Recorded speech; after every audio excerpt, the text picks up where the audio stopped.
Good evening, and welcome to the WITA WITF annual dinner. I know there is a lot going on in the world that's distracting us, a lot of it right here in Washington, D.C., including some counter-programming that's going on tonight around 8 o'clock at the Oval Office. So we're especially pleased you've carved out tonight to be together with our trade community. Thank you. Can I ask people to please quiet down? Shh. Thank you very much. Our theme tonight is a celebration of America's historic relationship with France and celebrating the kickoff of the Olympics in Paris on Friday. We don't have a torch to hand off, but if we did, I would hand it off to Antonin Aviat, the French Embassy's Minister Counselor for Economic Affairs, to say a few words of welcome.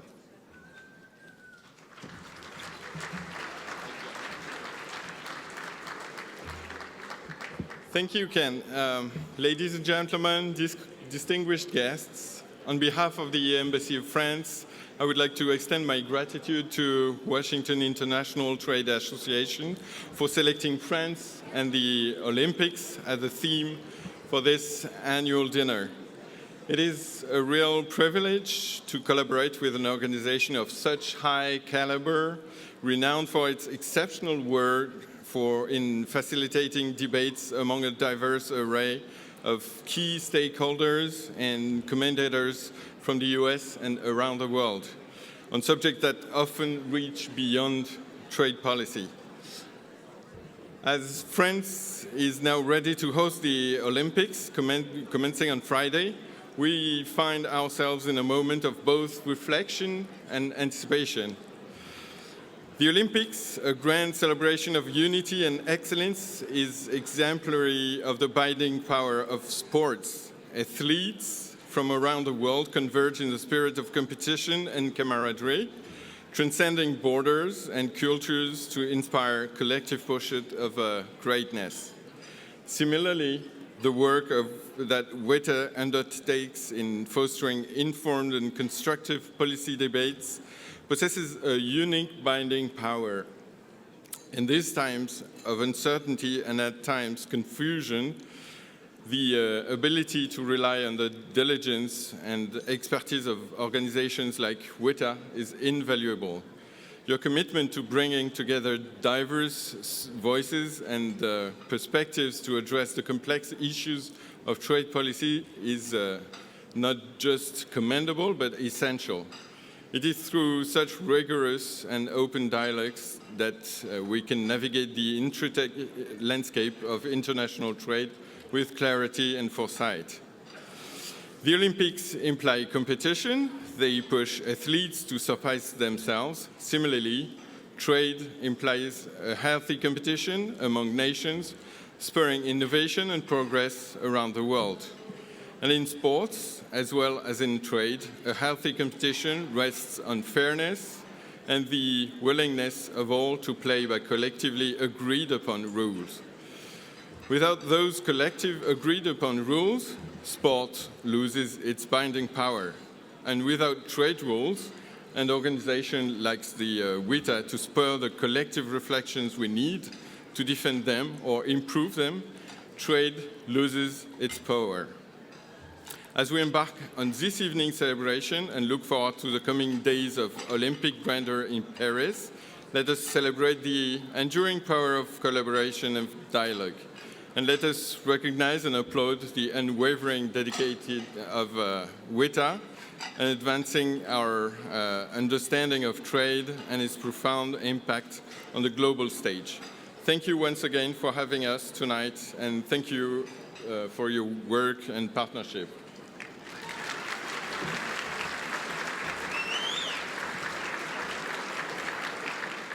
Merci beaucoup, Monsieur le Ministre, and thank you to the Embassy of France for their partnership in tonight's dinner and providing the champagne to welcome our guests at tonight's reception. In addition to the Embassy of France, special thanks to the embassies who donated wine and beer for tonight's events, and the Distilled Spirits Council of the United States for supporting our pre- and post-dinner receptions. We have a packed program today and a lot of thanks to hand out. starting with our thanks to all of you, our sponsors, our speakers, and our partners for your support and your engagement. Tonight's dinner sold out earlier than ever before, and we have more people attending Trade Prom than ever before. Thank you. Thanks as well, of course, to our honorees and speakers. We're very grateful you could join us tonight. Thanks as well to Allison, Nimal, Aaron, Monica, Philip, Don, Renee, and the whole team at the Ronald Reagan Building and GSA for their support. They are great partners of WITA, and we're very grateful for their help and support with this event and all our signature events at this wonderful venue. And of course, thanks to our amazing team at WITA, led by my colleague, Diego Añez, WITA's Managing Director and the Executive Director of the WITA Academy, which we're going to be telling you more about tonight. Thank you, Diego, and thanks to our team of interns and volunteers. A few housekeeping items for tonight. You have a copy of the program at your seats. After Stephanie's welcoming remarks, we'll take a short break for dinner and restart the program a little bit before 8 p.m. with our Masters of Ceremony, Caitlin Siganofli and Nassim Fussell, and we'll try to wrap up the awards portion by 9 p.m. so we can enjoy after-dinner drinks and our post-dinner cocktail reception. With that, I'd like to invite to the stage the Vice Chair of WITA's Board of Directors, Stephanie Lester.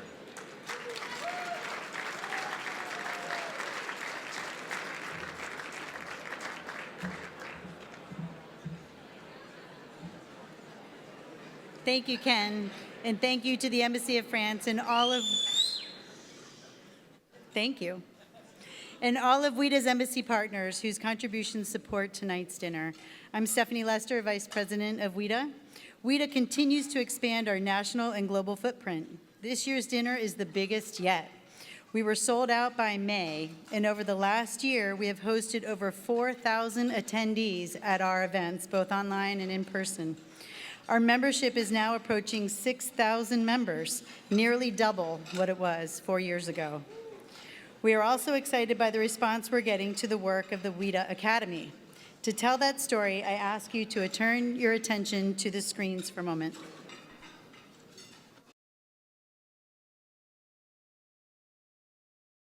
I'm Diego Añez, the Executive Director of the WITA Academy. Expanding on WITA's central role as a convener of the global trade community, in November 2022, we launched the WITA Academy. Our goal is to nurture the next generation of trade professionals and make trade education accessible to everyone, whether you're in the US or around the world. The first pillar of the Academy is career development. Through our Pathways program, we are working with universities to give students the knowledge they need to access career opportunities in trade. Since launching the program with the EIDER Institute at the University of Nebraska, we've reached over 500 students from 45 institutions nationwide. At Howard University, we hold multiple programs throughout the year, integrating us into freshman orientation and their flagship ambassadors program. We've also formed partnerships with the Association of Professional Schools of International Affairs and Florida International University, which is the largest Hispanic-serving institution in the U.S. At the University of Delaware, we've created a hub for textiles and apparel to introduce fashion students to careers in trade policy. I'm very supportive of anything that connects students to career development, career outcomes. Most recently, we launched a program focused on careers in international trade and law with Georgetown and Howard University Law School. Our second pillar of the Academy is trade education and capacity building. For over a decade, WITA's intensive trade seminars have been helping government officials and the private sector navigate the complex world of trade policy. Building on this success, we've taken these seminars global. Our first international program focused on trade development for officials from over 30 African countries. We've also hosted sessions on European trade governance, US-China policy, and the World Trade Organization. Thanks to WITA and its sponsors. This really is a wonderful service, especially for officials from developing and least developed countries. Overall, we've had 600 government officials take part in Academy seminars from 76 countries and 27 US government agencies. The WITA Academy is the most exciting and important initiative that WITA has undertaken in the past 25 years. Working with our global network of trade professionals, we are expanding what the term inclusive means to WITA and the trade community at large. Having diverse points of view on trade means one thing, but having a diverse and inclusive trade community means another.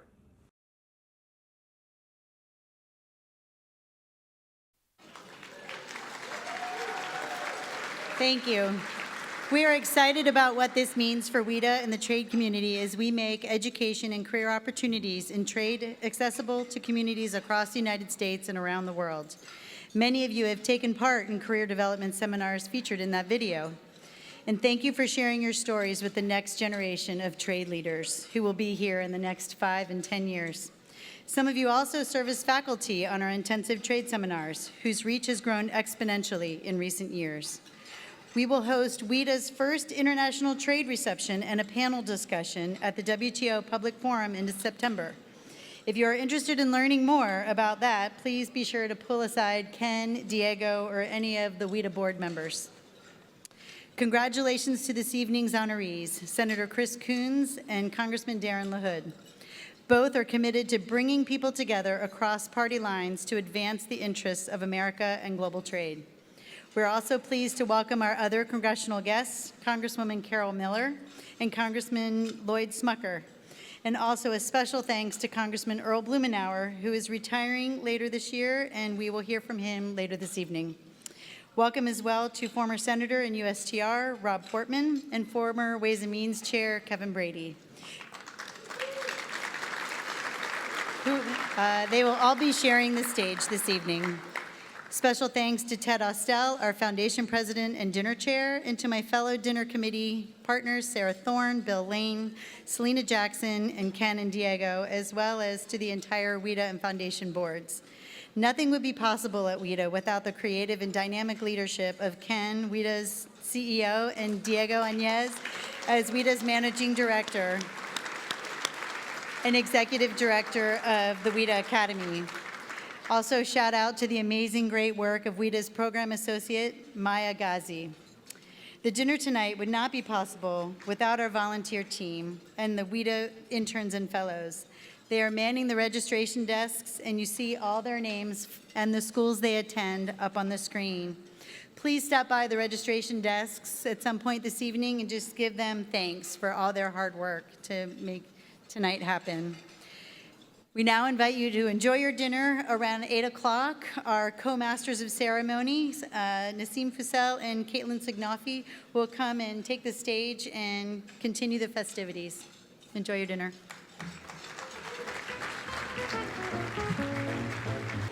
All right, hello everybody. Can we get everybody's attention, please? Hi. Thank you so much. It's so nice to be here with you guys. We have a wonderful slate of speakers coming up, and I know we're not the two you want to hear from, but I will introduce ourselves real quickly. My name is Nassim Fussell. Caitlin Signolfi. So, Trade Prom. Some of you in this room tonight may be attending Trade Prom for the first time. Some of you may be on double digits. And while we are here to celebrate the Olympics with our theme tonight, we thought it felt only appropriate to pull in one other major pop culture iconic moment that we're all living this summer, and that is the Eras Tour. I don't know if there are Swifties in the room. If you are not personally a Swiftie, you probably live with at least one. And making the connection between the Paris Olympics and Taylor Swift and the Eras and Trade Prom, this is all going to make sense. So stay with us. Yes. So Taylor Swift kicked off the European leg of her tour in Paris this summer. So there's been a lot going on there. We would argue that perhaps she may be the biggest U.S. export to Europe this summer. So there we go with our connection to trade. But we also thought it was a really nice reflection on the eras that we've lived as a trade community together. And I think we're going to see that tonight through our honorees and our speakers. And we hope that it gives you an opportunity to reflect on the eras that we've all lived. As I said, for some of us, it's maybe 1 year. For the rest of us, it may be 10. And for the others, it's many, many more. But, you know, they've all been wonderful, right? And I think that this room is a great reflection of that. So with that... Well, we should probably explain these a little bit. Yes, we should. All right, Caitlin, over to you. Okay. So as you may or may not know, Swifties brought back friendship bracelets this summer, and it became a thing. You would see Sarah Thorne with arms full walking into the Paris Eras Tour concert. So we decided that we would honor our own members with favorite memories or major highlights that we believe our honorees have with a friendship bracelet, to pass on the idea that, you know, the idea of the friendship bracelet came from a Taylor Swift song, and it said, just take the moment and taste it, make the friendship bracelets. So that's what we're doing. Tonight is all about taking on the moment, embracing the trade community, celebrating us, because we don't do it except for one night a week, or one night a year, sorry. We should do it one night. We should do it one night a week, Wednesday happy hours. So we just want to lean into this, and we hope that you will embrace this suggestion as well. Take a moment tonight, celebrate the trade community wins tonight, and enjoy yourselves and have some fun. So moving on. So while green policies and sustainability and environmental policy seem to be highlighted in every major piece of legislation recently, in the trade community, we've been in that sustainability era for quite some time. In fact, did you know that the Lacey Act originally passed in 1900? Obviously, the trade you did, absolutely, sir. Which is why this is your friendship bracelet. We are both incredibly sad to see our next presenter announce his retirement earlier this year. He has not only been a champion, but truly a consistent voice on all things environmental trade.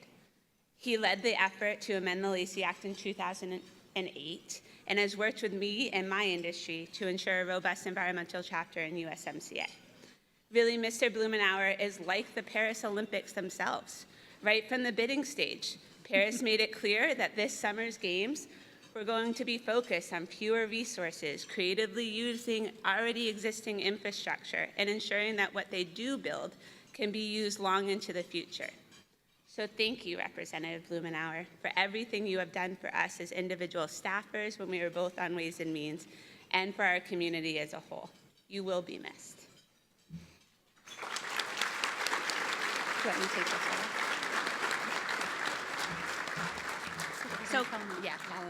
So we would actually like to invite Congressman Blumenauer up to the stage at this moment.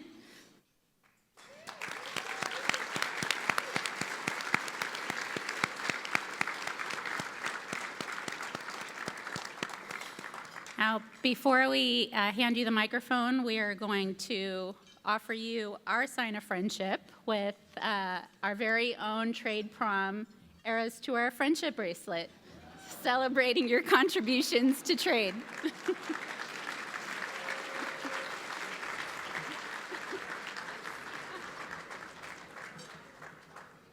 Wow, thank you very much. I only have 162 days left until I'm a civilian, but I really appreciate the sentiment of celebrating the trade community. I'd like to think that one of the characteristics of what I've done in Congress is trying to look for things that bring people together rather than divide them. That's been my approach to a series of things that we did with trade policy, like the Lacey Act amendments, work that we have done in terms of the NAFTA 2.0, which was dead on arrival when it kind of was thrown over the transom, but people working together, and I can't say enough about Catherine Tai and Bob Lighthizer, kind of the odd couple working with us on that, to produce legislation that actually had more Democratic votes than Republican, only one, but a symbol of what we can in fact do if we are able to focus on things, deal with issues like enforcement, things that bring us together. I will go to my grave convinced that we could have gotten TPP across the finish line with that same sort of attitude. I think I was the last person who was trying to see if we could come together. There were things that we could have done. and should have done. I strongly opposed efforts to try and take trade promotion authority and turn it into a partisan weapon. That doesn't serve anybody's interests. And I am convinced that the trade space is something that will help us in a very fractured Congress and sort of a troubled environment. It's an area where we can find common cause if we're able to focus narrowly on those things that bring us together rather than divide us. I've appreciated the partnership with you in the past. I appreciate the partnership I had with some amazing people who were staffers.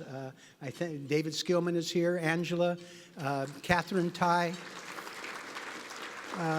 These people made us a lot smarter than we were. I appreciate it. But I appreciate the spirit in which people just haven't given up. And I think that's important, that we should continue to celebrate the power of trade to be able to solve problems, because we're not going to be able to deal with climate change. We're not going to be able to deal with the problems we've got in terms of global water and nutrition, absent international agreements that you can help us pioneer. So thank you for allowing me to be with you for my last trade prom before I could become a civilian. Thanks for the partnership, and thanks what you do, because this is how we ultimately are going to be able to thread the needle on things that we need to do. The American people deserve our best, and you've done that, and I appreciate it.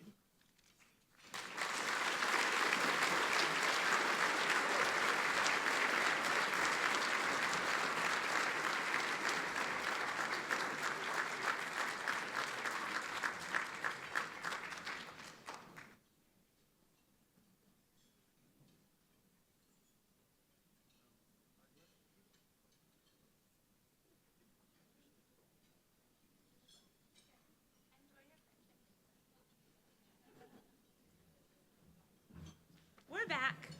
Get excited. All right. So, when I think about our next speaker, Mr. Brady, Kevin Brady, I think about a lot of things. But in keeping with our theme tonight, I do think about the Olympics as well.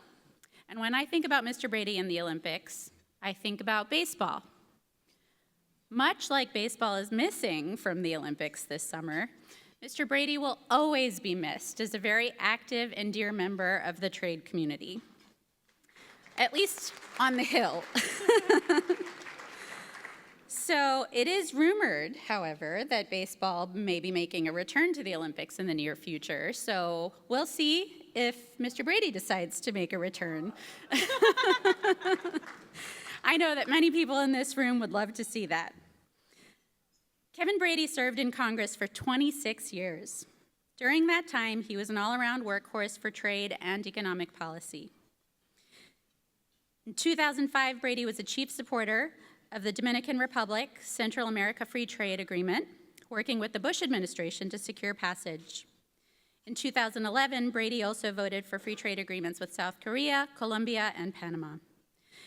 USMCA got across the finish line because of a lot of people in this room, including Mr. Brady. And Azim. And many other people in this room.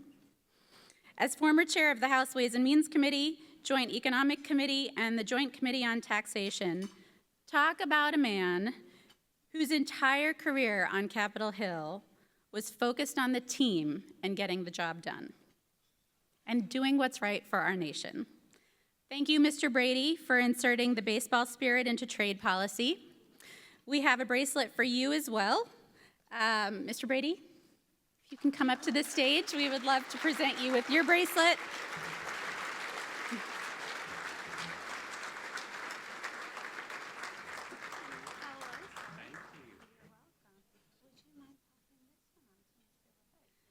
So Mr. Brady's bracelet says USMCA. Maybe he can hold his wrist up to show you. Yeah. Although there was a lot we could have put on yours. Thank you. Caitlin, thank you so much for the friendship bracelets. I love, as you do, being here at Trade Prom. There is there's something special about those who love trade, coming from every direction, and the impact it has on Americans, on the world, on economic freedom. And I think WITA and the foundation play such an iconic role throughout the decades in bringing us together, not just one night a year, but on the issues of trade policy throughout the year. So Ken, to the WITA board and the foundation board, thank you again for your continued leadership.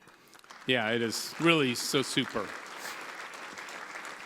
And Earl Blumenauer, you will be missed, my friend. I've loved serving with you on the Ways and Means Committee. You're a serious legislator, and you are firm in your beliefs. You learn a lot about people serving with them over the years. Where Earl and I are tied together forever is that it turns out Earl can bake a mean fruitcake, and I'm the guy that eats it.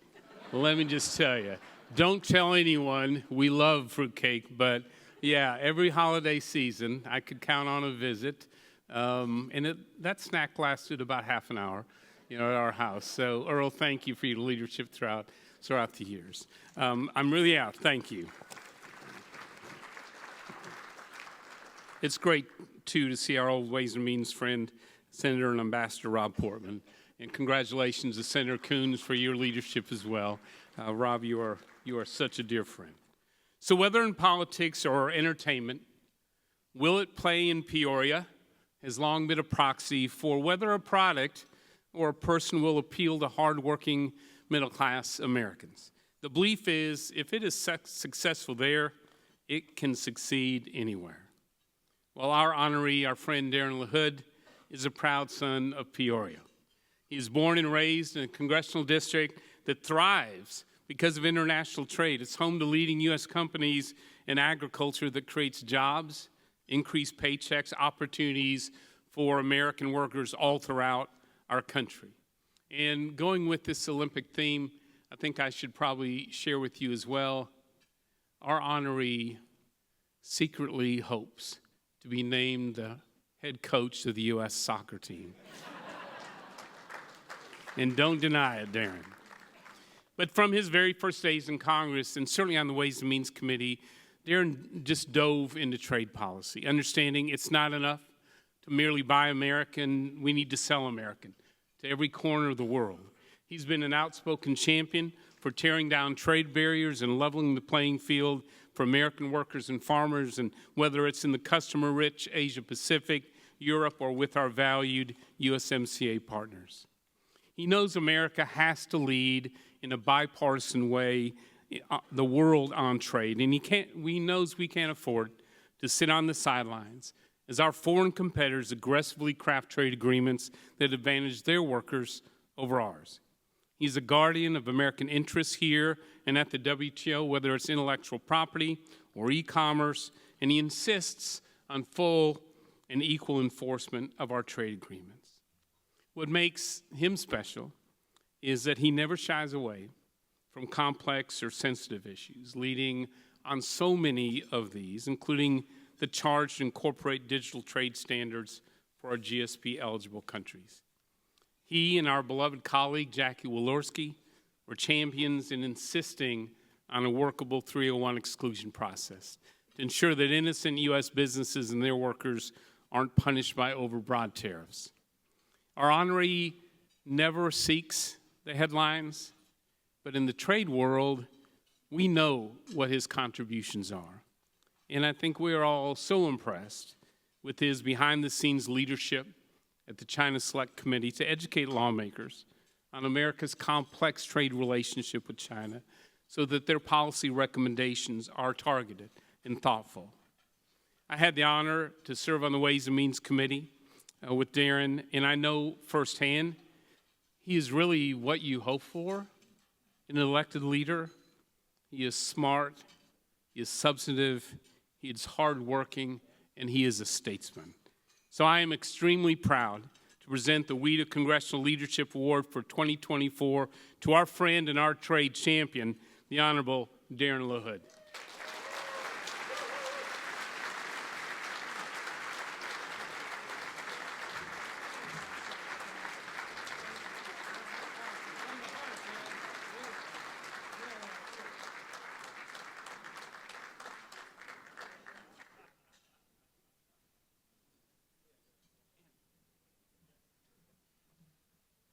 And so Darin's friendship bracelet reads, Digital Trade.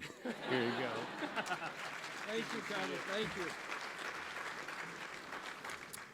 Well, thank you, Kevin, for that wonderful and very thoughtful introduction. And let me just thank WITA for this award tonight. I want to thank the members here. I had an opportunity to be at the reception, and so many great people here that have been so engaged on trade and so helpful to me in my time in Congress. And so thank you all so very much for the opportunity to be here. We miss Kevin Brady in Congress, right? Did a remarkable job. Now, in talking to Kevin, I don't think he misses us. I think he's very happy where he's at, and we're happy that he continues to advocate for the core issues that he believes so strongly in. Earl, we're going to miss you on the Ways and Means Committee. It was interesting when Kevin was talking about the fruitcakes that Earl, I always thought there was cannabis in those, so I never ate those, Earl. So anyway, but maybe I need to now.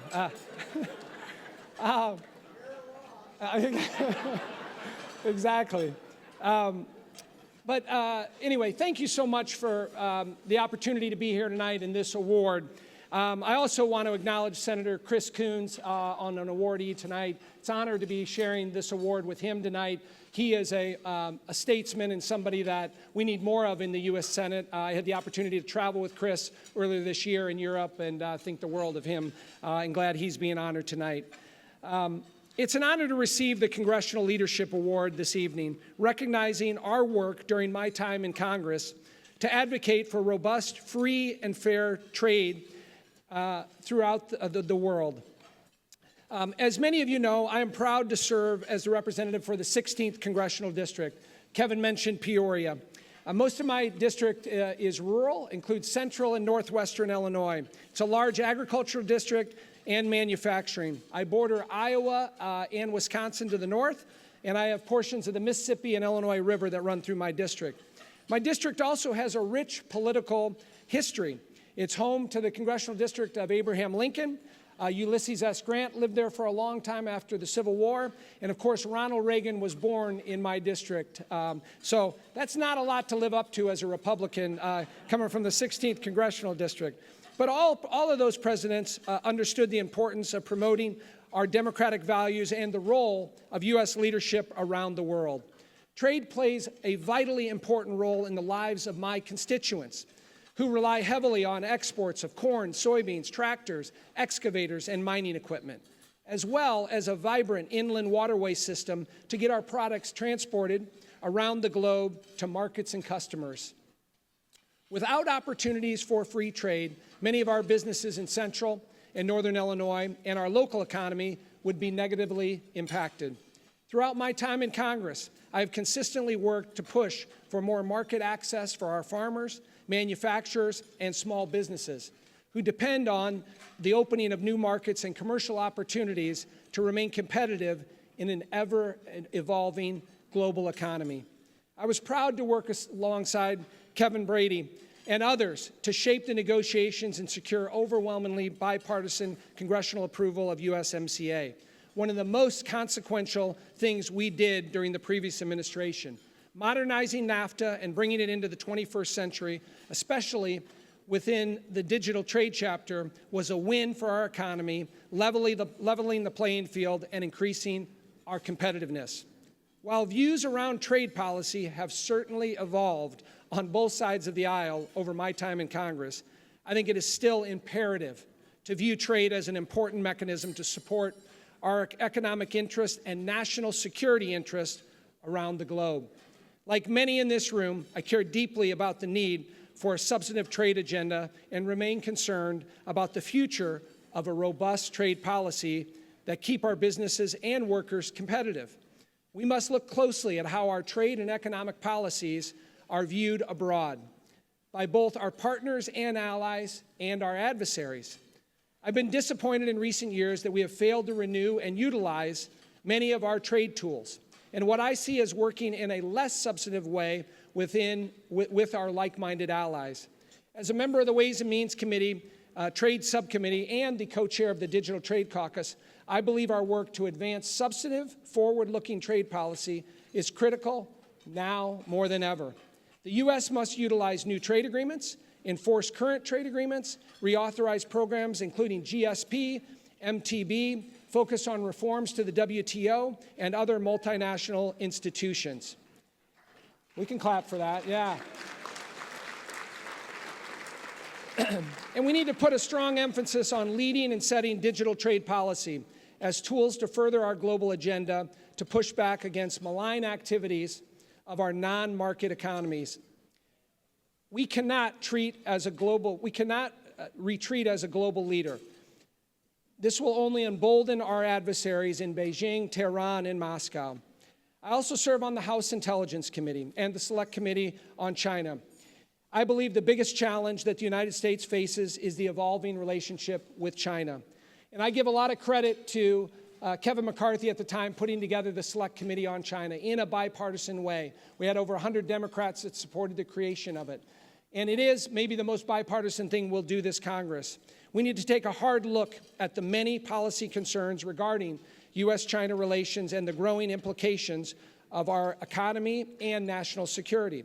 While both are important, I believe we are going to win the strategic competition against China on the economic front.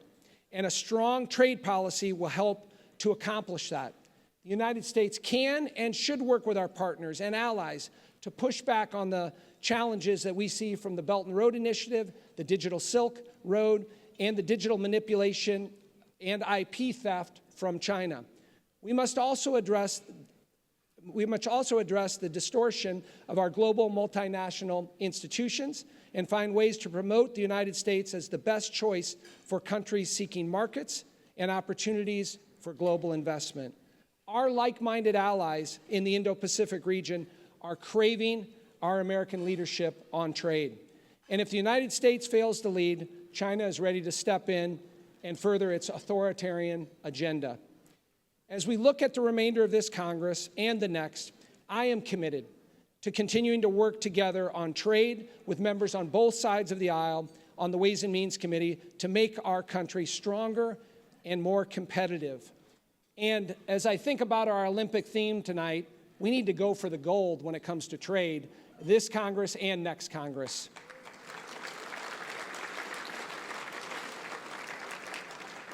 In closing, I can't tell you how honored I am to be here tonight to receive this award.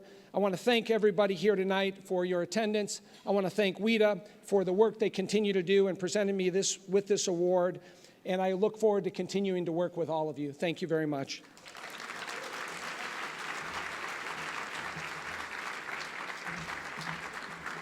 By the way, I was wondering, these bracelets we got tonight, is there any way we can get 435 of those? They may help with our trade agenda.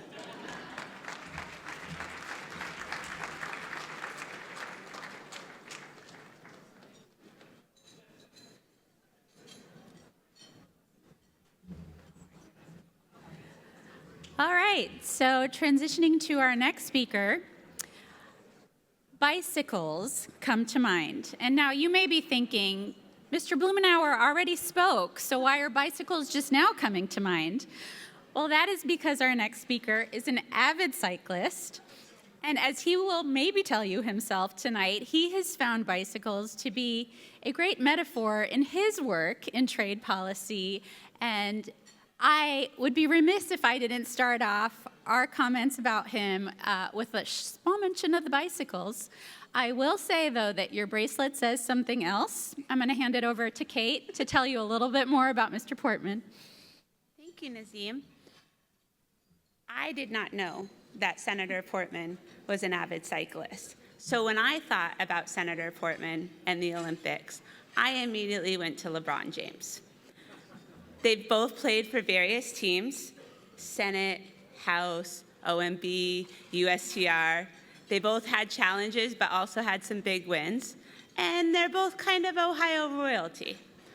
So we all know the stories. In 1993, Senator Portman won a special election to first represent Ohio's 2nd Congressional District in the United States House of Representatives. He was reelected 6 times before resigning upon his appointment by President George W. Bush as USTR representative in May of 2005. As trade representative, Portman initiated trade agreements with other countries and pursued claims at the WTO. In 2006, Bush appointed Portman to the director of OMB. In 2010, Portman announced his candidacy for the U.S. Senate, and he easily won and was reelected in 2016. In January of 2021, he announced he would not be seeking a third term.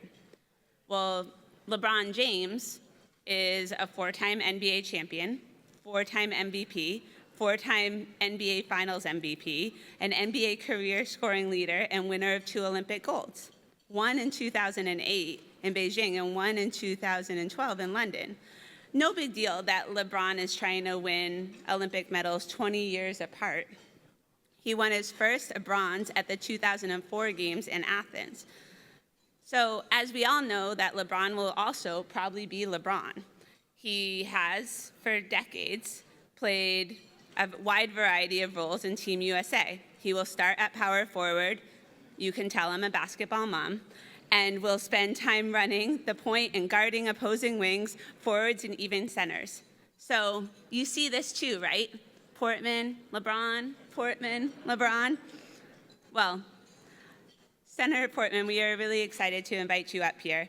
Your friendship bracelet, Nazim has on, and it highlights the fact that you were really the first of USTR to call out China in the Hong Kong conference. Thank you, sir.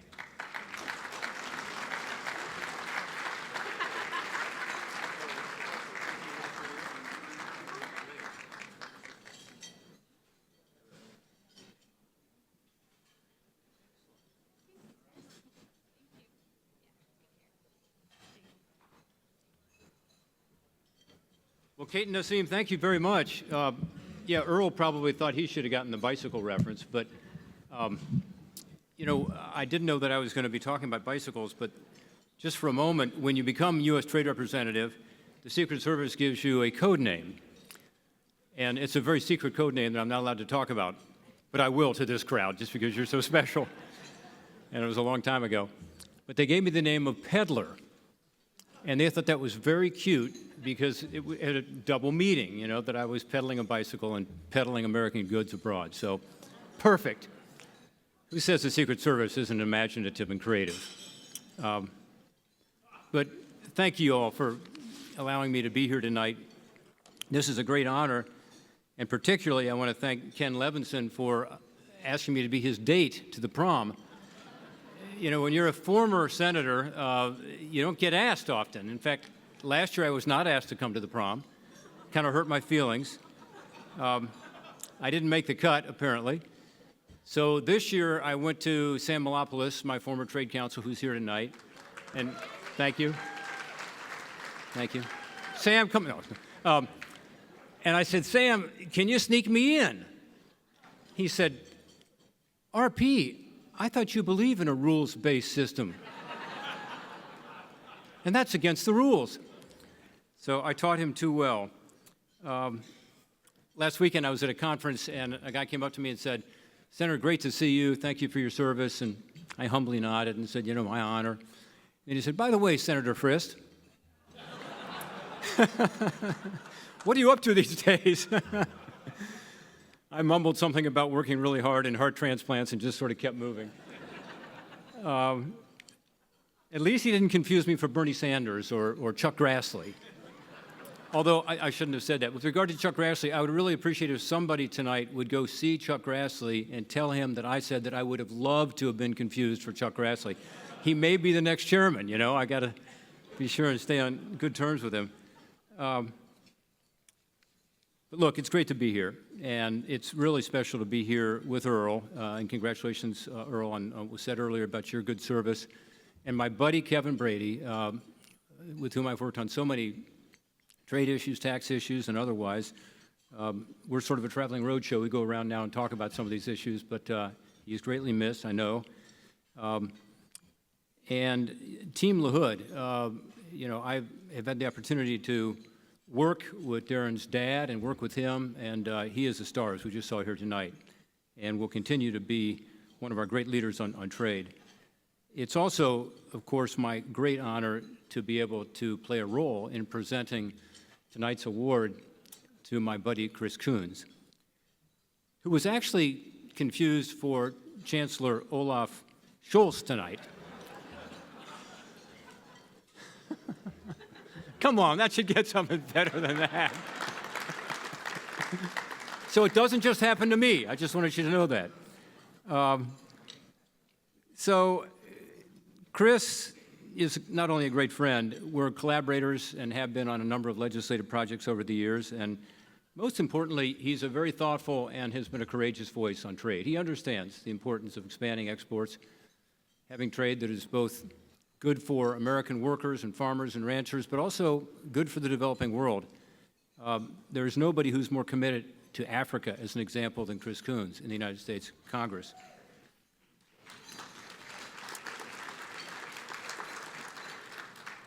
Among our projects working together was writing and introducing the Trade System Preservation Act to reform the WTO. And I'm sure all of you have memorized that bill, but it's interesting. Every former USTR has told us they're supportive of this. Why? Because WTO is not performing, obviously, as it should. And as an example, to have plurilateral agreements where you don't have a total consensus, but you have enough countries coming together and no freeloaders, could put WTO back into the game. So Chris, I know, can continue to push that. I think that's very important for our trade agenda going forward. We also introduced the UK Special Relationship Act together, and we co-founded and co-chaired the UK Trade Caucus to advocate for a free trade agreement with the UK. We're about 3/4 of the way there. Let's finish that trade agreement and use it as a template for the EU and move on from there. But that's Chris. To supercharge American competitiveness and expand our global leadership, we also proposed together negotiating a new FTA with one country in each region of the world. That would be the UK, that would be Kenya, that would be Ecuador, that would be Taiwan. Wouldn't it be great if all the continents could be covered? And with regard to all these initiatives, I will say as a Republican, it was a lot easier for me to be out there talking about these things. Chris put his neck on the line. You know, in his caucus, it wasn't as easy. And this is where, as I said earlier, he's been courageous in being willing to take on the issues, do what he knows is right, do what he knows is best for his country, his constituents, his state. And I appreciate that. He showed guts.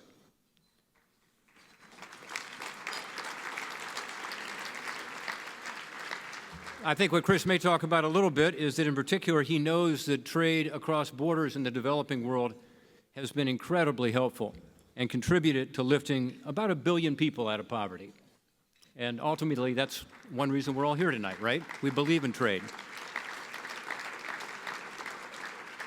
It's no surprise that Chris has taken the lead in the Senate in introducing bipartisan legislation to reauthorize AGOA, the African Growth and Opportunity Act. A couple of years ago, we traveled together to Kenya, Mozambique, and Rwanda to see directly the benefits of AGOA, also to talk about conservation, its impact on the economy and national security. No member is more committed to that region and development than Chris Coons. Combined with Chairman Jason Smith's sustained leadership on AGOA and GSP in the House, under Chris's leadership, and only because of his leadership, there is now, in my view, a realistic prospect that Congress will actually reauthorize these important programs by this year's end.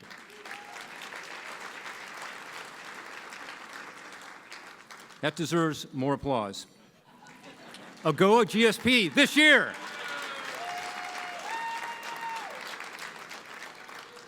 And as everybody in this room well knows, we have no time to lose. We saw this with GSP. We've got to move and move quickly. So in the interest of not losing time, let me tell you that it is my great honor to be able to present the Washington International Trade Association Congressional Leadership Award to a very deserving recipient, Senator Chris Coons.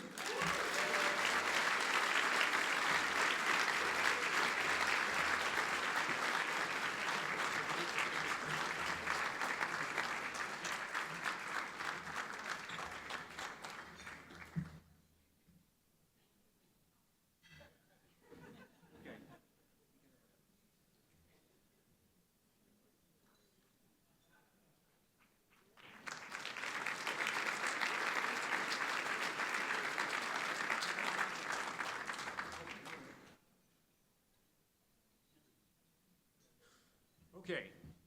They gave me the most difficult bracelet to read because it's all jumbled up and it's a lot of letters. But it appears to say, reimagine. Chris Coons, reimagining trade. Ladies and gentlemen.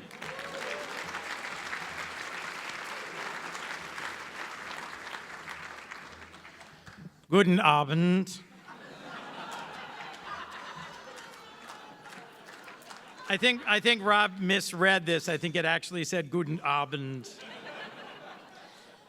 To Senator Portman, thank you so much. Annie and I have so enjoyed traveling, Rob, with you and Jane to different and important parts of the world to see the impact and the power of trade and to legislate together. I cannot tell you how much I miss you representing Ohio in the United States Senate.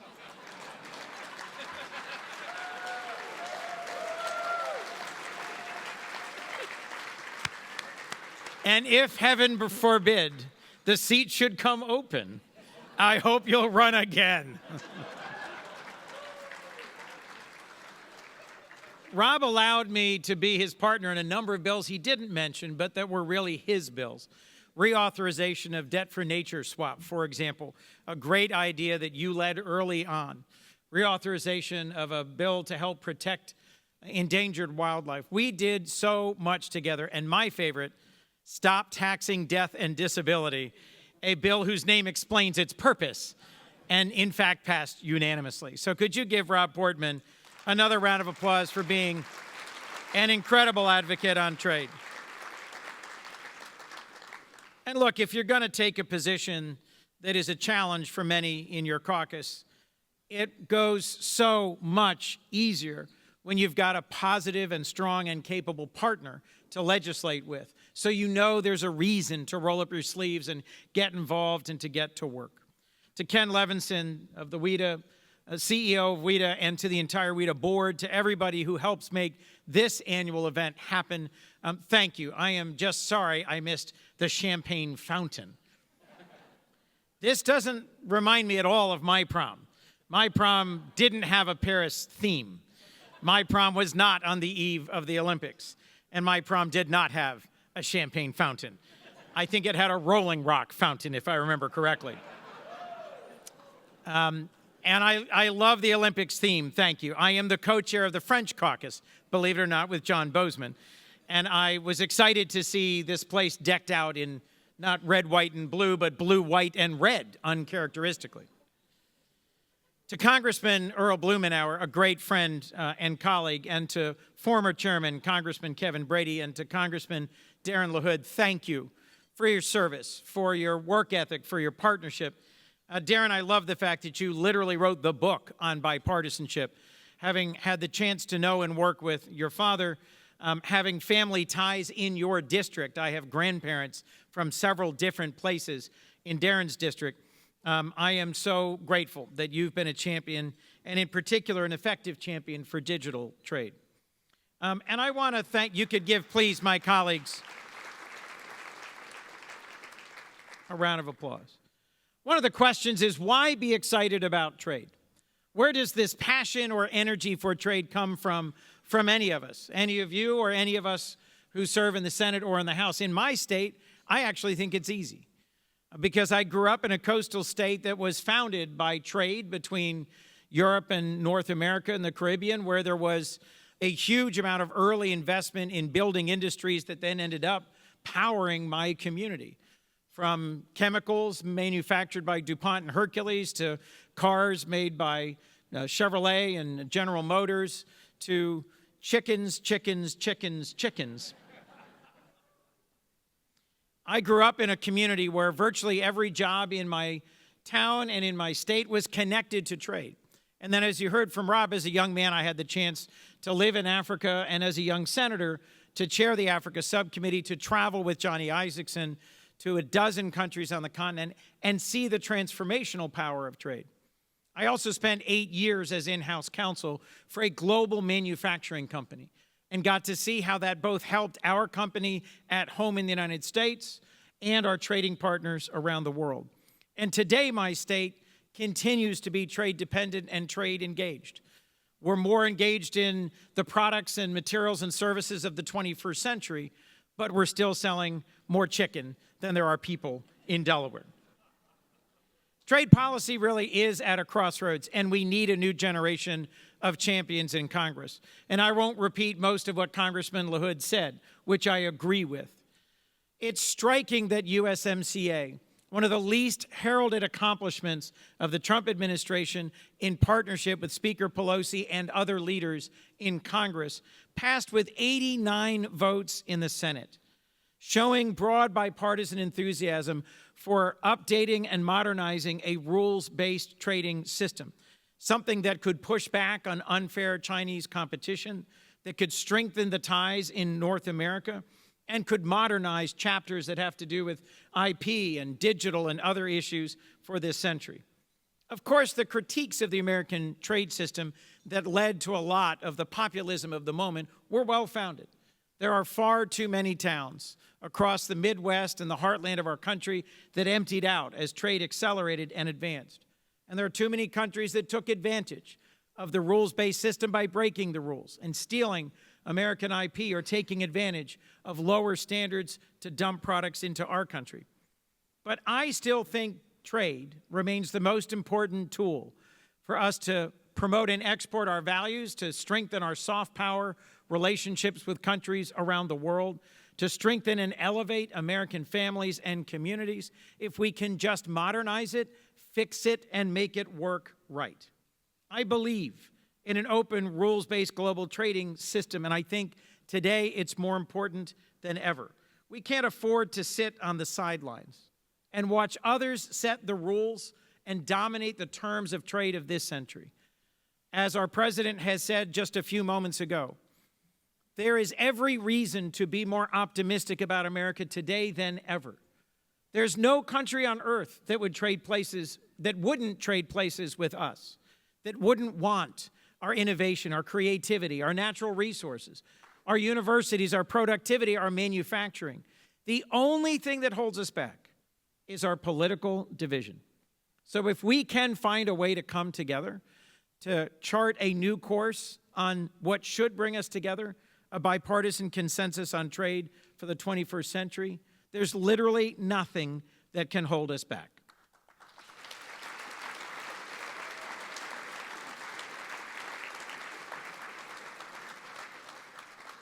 I think that our global leadership in the products of this century, from services to clean energy solutions, from semiconductors to EVs, to the things we've always exported, yes, chicken, chicken, chicken, to many, many other products, can show us the way towards a century of prosperity and American global leadership. I'll mention briefly, Senator Kramer and I are working on a bill, the Prove It Act, that would measure the emissions intensity of heavy industrial products, that has a strong bipartisan companion in the House with 20 co-sponsors, and that would lay the foundation for us to use trade to pursue an ambitious climate agenda. I'm in a room that better understands than any I could be in how powerful trade is as a tool. We should not be afraid to use it.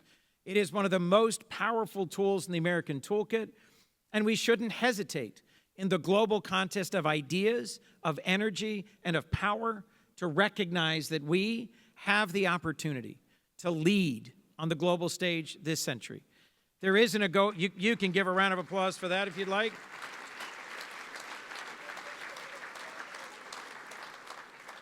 I'll close where Rob began.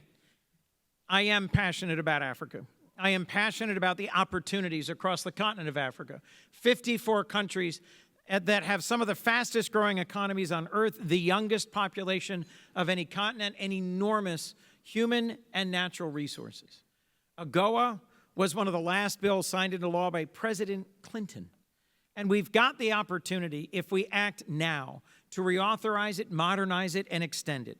There's an AGOA forum taking place this week here in Washington, D.C., and leading officials from all over the sub-Saharan continent are here, imploring us to extend it early so that investments can be attracted to economies that are growing and can move up the value chain from mere commodity production to manufacturing. With Senator Jim Risch, that crazy liberal from Idaho, I have teamed up to introduce a strong AGOA reauthorization bill, and I would be grateful for the support of everyone here in putting your shoulder to the wheel to make sure that's part of whatever trade package advances this year.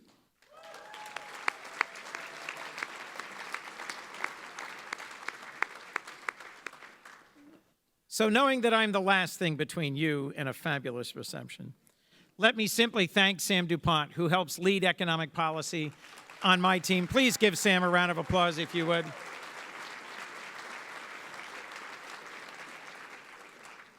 Thank you so much for including me in the trade prom. I hope when I retire, I don't have to harass Sam to get a ticket. Know that trade can and should be strongly bipartisan, and that with good and earnest effort on modernizing the policy, it can end up not being an afterthought, not being a source of division, but being a core and central part of power and of leadership for the United States, the American people, and for the betterment of the world in this century. Thank you for this award. Auf Wiedersehen.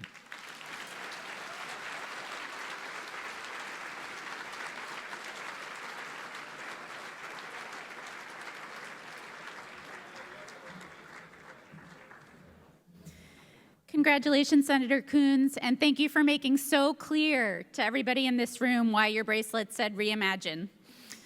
So, we want to wish a hearty congratulations to all of the awardees tonight, but we're not done yet. We have a special one coming, so I'm going to hand it over to Kate to introduce our next speakers. Thanks, Nazim. Let's just give a quick shout out for our own Abby Wambach and Mia Hamm. Ladies and gentlemen, Sarah Thorne and Stephanie Lester have been utter rock stars in the trade community, blazing their paths as staff, working on vital trade associations during critical trade negotiations, and are now both trade stalwarts for the retail industry, ensuring that agreements are enforced, negotiations are discussing the important stuff, and that the WTO is getting the right stuff done. They have both been mentors to me and continue to be mentors to many of us in this room. Like Wambach and Hamm, the fact that they both can build each other up, remain competitive and focused on the goal, and work together to get the best result, it's pretty amazing. Sarah Thorne and Stephanie Lester.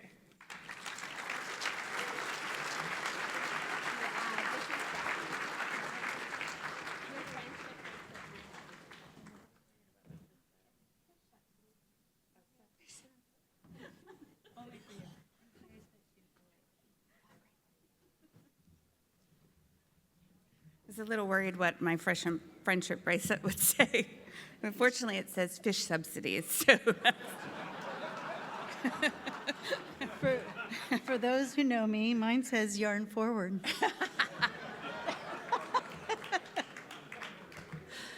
So Stephanie and I are truly delighted to be here. This is our favorite time of the evening when we get to present the Lighthouse Award. For those of you who are new to WITA, the Lighthouse Award is given to a member of the trade community who, over the course of his or her career, has led the way on trade policy and advanced an understanding of trade within the trade community.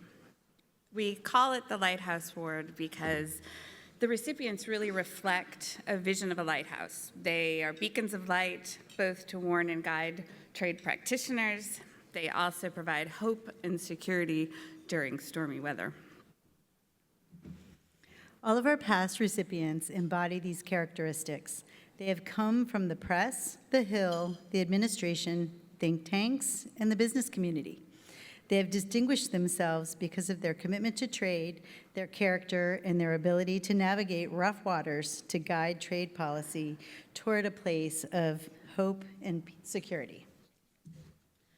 So trade policy certainly has changed a lot since we started our careers. If we think of eras, we're sort of like the OG era of trade policy.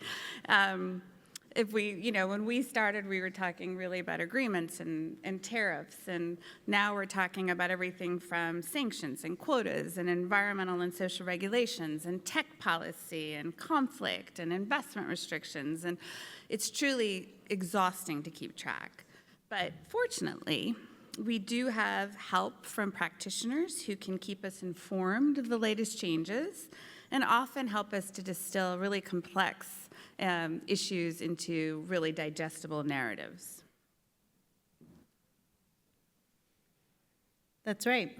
There's a very important part of the trade community that helps us get educated on what is happening in trade and what it means for different stakeholders. They work side by side with policymakers, trade associations, business representatives, and everyday citizens to unpack and disseminate trade policy. So I can think of a leader who's been working in this field for decades, from the battle in Seattle to the recent tariff wars. This person has been bringing us information from the wee hours of the morning and has traveled all over the world to make sure that we have the latest information from TPP negotiations to WTO ministerials. That's funny, because I can think of someone who actually studied cultural anthropology and had the benefit of living in China, which has come in handy lately prior to the beginning their career in trade. When talking about their work, they note that it's important to make the arcane and boring aspects of trade policy relatable to everyday citizens. That's why this person has spent time visiting a Reddi-wip factory and reporting on the impact of trade policy on some of our favorite things: beer, bacon, and jeans. Right. So, Stephanie, did you just say reporting? So this person has been reporting about philosophies and personalities and top trade officials and how the trade beat has changed over the last 20 plus years. Some examples of his work include Bitter Friends Inside the Summit, aiming to heal the US-EU trade rift, and Something's Gotta Go Boom. He has been a strong contributor to WITA programming and has also been known to promote both his son's band and his daughter's podcast. Really? Well, she is a self-described special kind of nerd who tries to humanize trade. Some examples of her work include these 3 everyday products show who won and lost from NAFTA, or Pandas, Ping Pong, and Profits. Chinese leader woos U.S. CEOs. So for all their accomplishments and their dedication to keeping us informed and enlightened, we are delighted to present this year's Lighthouse Award to Doug Palmer and Anna Swanson.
I'll try. Wow, thank you so much. I'm unbelievably flattered by this. This is so unexpected. I feel very humbled by this, to be in the room with all of you, so many eminent people in the trade community, people that have been very valuable for me in sharing their knowledge with me in my time as a trade reporter. I've been a trade reporter now at the New York Times for about 7 years. Before that, wrote about trade and some other topics for the Washington Post. And it feels like it's been decades in that time. There's been a lot of development and a little bit of sense of deja vu recently too, right? So it is a very exciting time, a very interesting and important time for trade policy. I did notice on my bingo card, there are spaces for Biden and Harris, and no one has said those words yet tonight, so I will go ahead and go out on that limb for you. But really, I'm just unbelievably flattered for this, and really my success is due to so many people in this room that have shared their knowledge with me over the years. So thank you.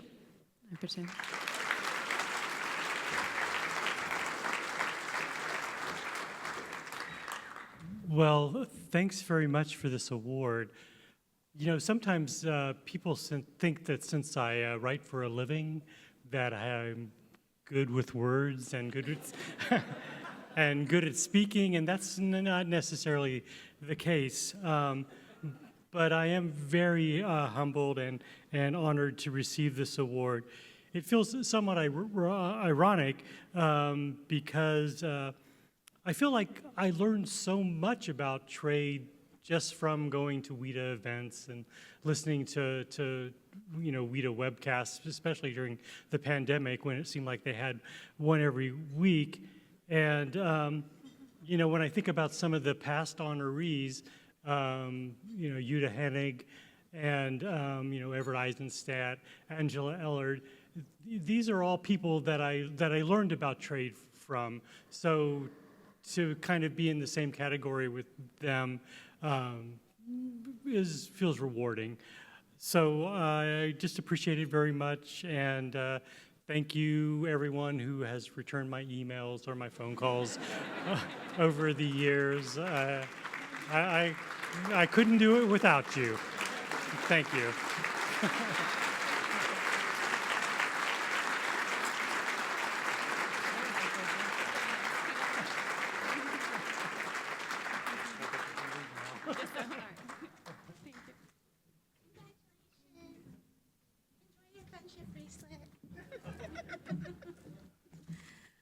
All right, well, thank you all so much for joining us this evening. Congratulations to our Lighthouse Award winners, Anna and Doug, truly, absolutely well-earned awards. We would like to invite everybody to please take a floral centerpiece home with you if you'd like. Gift bags are going to be on your way out. And please come find us if you want friendship bracelets. We'll see you at the reception afterwards. And if you're heading home now or later, please drive, scoot, bike, walk safely, and have a wonderful evening. Thank you.